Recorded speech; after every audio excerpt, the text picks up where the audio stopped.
Shalom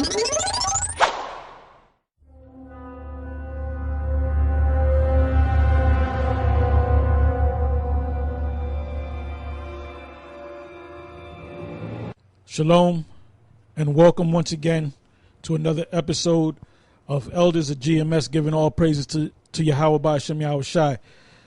Today's topic is entitled Understanding Spirits and Demons.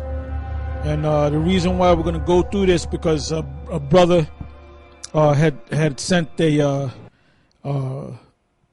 message to us concerning demons. He seen demons. He had experienced demons attacking him, and he's a little shaken up by it. So we had responded back to the brother saying that don't worry, we're going to cover it in the next show. Basically, he put it in letter form, and it's a little long, so I don't want to get into it. But that's basically the letter is basically saying that what I just said. He's experiencing these demons attacking him. And we all go through that. We all get jumped by demons, all right? When you have sleep, the demons hold you down where you can't speak, you can't move. You have to fight them in the spirit. Because now we're in a time when you come into this truth, you can't stay on one level. You got people in there that just watch videos and they think that they're part of the elect. Part of the elective is doing the work of the Most High and growing in the spirit. You're supposed to grow in this thing. Not knocking that brother, but the cure for you is to grow in these scriptures, to read these scriptures, to watch the videos, and to let the videos sink into your belly, so to speak, and read those scriptures and understand them precepts and build. And you got to build yourself up in the faith. All right? Like I said, that's not just to him. That's for all of y'all. Some of you brothers out there have been in this thing for 3-4 years. And you can't be on the same level that you was when you had your first 6 months in this thing. You got to be on a higher level. You got to understand the spirits. Oh, I'm going to say this too. A couple of the young brothers in our camp, this woman, she was being possessed by demons. Her house was being possessed by demons. And she basically came to me. And I basically got a handful of brothers that live kind of close to her. And I said, well, you brothers, I'm going to put you on a mission. They had nervous looks on their faces. And they kept saying, well, what kind of prayer do we do? What do we do? I said, look, man, y'all been in this thing long enough. You figure it out. And from what I heard, they had went to the woman's house finally. And they had put up the prayers, and they actually felt the presence of the demons leave right out the window. I didn't get a chance to actually talk to them, but you know what that did? That built up their spirit even more. Because experience is what? Experience is something that you go through and that you do. So it's not something that you read. It's something that you actually physically do. When you do it, you have that experience. So them brothers have the experience of exercising a house. Exercising demons from a house. And I had told them brothers that we did an exorcism of a whole building. And even Gehenna was there. So you can ask him, he'll tell you. All right, me and him was young in the truth, and we were like a little nervous at the thing. It was Marsha, Arya, Shaw, and the rest of the so-called top brothers. And there was a bunch of us, man. And we had to exercise a 6-story building. Exercise the demons out of that building. And one of the men the guy actually owned the building, and he had brought in evidence that there were demons in the building.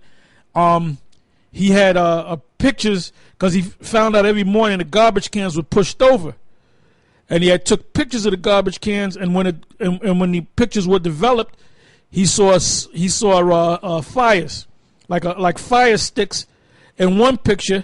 Then the next picture, the fire sticks turned to the form of human bodies. Turned into, it was like 3. It was like a little small one and 2 big ones, and Yeah, that's Hebrews. I know where you're going to Hebrews 1, which I already got in the list. All right. But so that's how we knew that those were spirits or demons, because spirits come in the form of fire, because fire is what? Pure energy. What's in your body is a spirit. So why should you be afraid of other spirits? You're a spirit. But see, being in Esau's system, they don't teach you about that.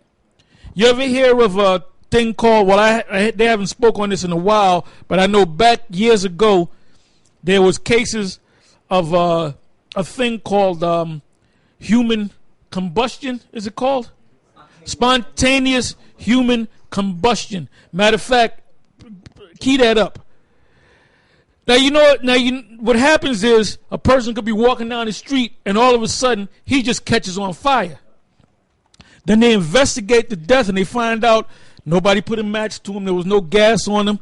He just caught on fire and just burnt to death. Well, basically, the spirit that's in your body is a fire.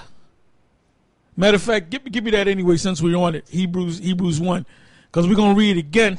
And you know, this body's made out of flesh, but the Most High put that fire, which is your spirit or your soul. Your soul is your mind, but your spirit is your energy, which goes hand in hand with your soul. In other words, your mind, your life force.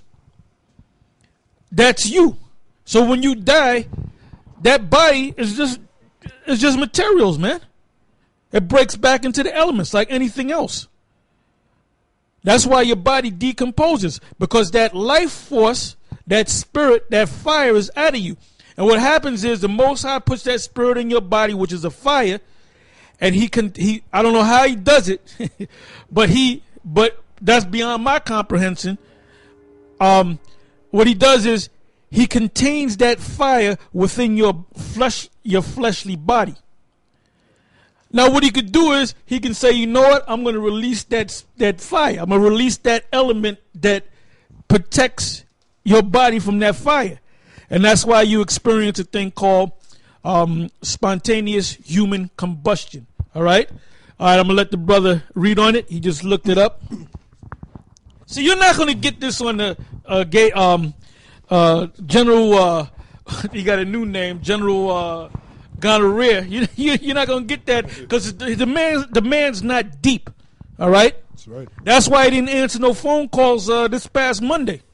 And I'm going to say this too. If he decides to go back to answering phone calls, make sure you be there to call his show. Make sure all you GMS brothers that like to call his show, call his show. Yep. Yeah, this is from Wikipedia, entitled Spontaneous Human Combustion. It says spontaneous human combustion, SHC, describes reported cases of the burning of a living human body without an apparent external source of ignition. There have been about 200 cited cases worldwide over a period of around 300 years. Wow, that's something. Yeah. That's something. 200 cases in 300 years. Yeah. So that doesn't happen every day. Yeah, it's a rare occurrence. It says there are also many hypotheses which attempt to explain the various cases of human spontaneous combustion. Number one is paranormal explanations. Example given, a ghost or divine intervention. Another divine intervention is the Most High. The Most High, what I say, the Most High opens up takes that element, that filter, and just let you burn out. Yeah. That's all he does. Yep. Go ahead. Natural explanations based on an unknown and otherwise unobserved phenomenon.